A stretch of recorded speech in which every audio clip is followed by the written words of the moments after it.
आज रेसिपीटी मानुछि टिके पाटी को पिता लागिबो हेले एटा हम शरीर पाई बहुत मात्रा रे फायदा युक्त होइथाय ता सह स्किन पाई मध्य एहा अधिक मात्रा रे बेनिफिट होइथाय। आउ मु आज निम पत्र रो भजा बनेबी जहा पाई मु आगो किछि परिबा को काटी धोई नेइछि जेमिति कि कमलिया सजना छुई बाईगण आउ आलू ए समस्त को भलरे धोई छोट छोट करी काटी नबार अछि जहा द्वारा ए सब सिझिबा पाई एठी कम समय लागिबो।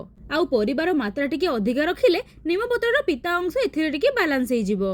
एबे देखि पारुथिबे मु एठी कमलिया निम पत्र किछि नेइछि प्रथमे ताको भलरे 3-4 पानी करी धोई नेबी देन डेम्फोरो पत्र को अलगा करि नेबे।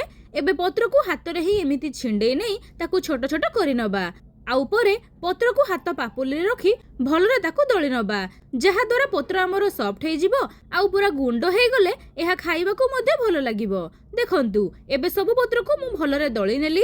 एबे कड़ाई गरम करी सेथिरे दियंतु सोरिष तेल 2 बड़ चामच पर सेथिरे गोटा जीरा सोरिष आउ गोटे सुखिला लंका को देई फुटेला परे सेथिरे दियंतु चुन चुन कटा पियाज को हल्का भाजी गोल्डन ब्राउन कला परे एबे देई दियंतु सेथिरे छोट कोटा आलू को आउ आलू को भी किछि टाइम फ्राई कला परे बाईगण को मध्ये सेथिरे उजाडी दबा आउ आलू बाईगण को 1-2 मिनिट भाजिला परे सजना छुई को दियंतु। एबे परिबा को देखि सेथिरे दियंतु प्रथमे स्वाद अनुसार लूण लंका पाउडर हळदी पाउडर जीरा पाउडर को देई गोळे नियंतु आउ आलू बाईगण छुई को भलरे सिझेला जाय भाजंतु। जेतेबेले परिबा हमर सब सिझी रेडी हे जिवो शेषरे निम पत्र को सेथिरे दियंतु। पिता पत्र को आगरु देई देले आलू आउ सिझिबोनी सेथि पई निम पत्र को हमें शेषरे ही यूज करिबा।